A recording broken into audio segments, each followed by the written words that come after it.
These are the knobs that I got from Amazon. I'm just gonna do a little unboxing for you because I'm almost ready to put them on the dresser. They are unbelievable. It is literally perfection to the theme I want for this dresser. I'm so excited. They are so heavy, like great quality. Look at that shading. Look at the antique on that. Incredible. And you can put them side by side like this.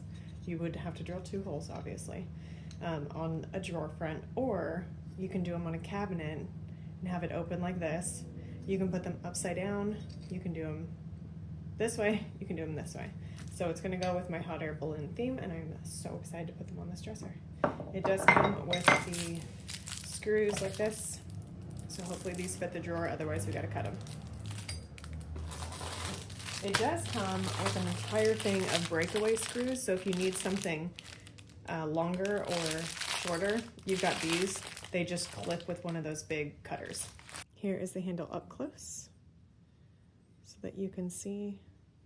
Now these holes are pretty small. I'm hoping this is going to cover the big holes of the antique dresser that I'm working on. I'm so excited. They're perfection.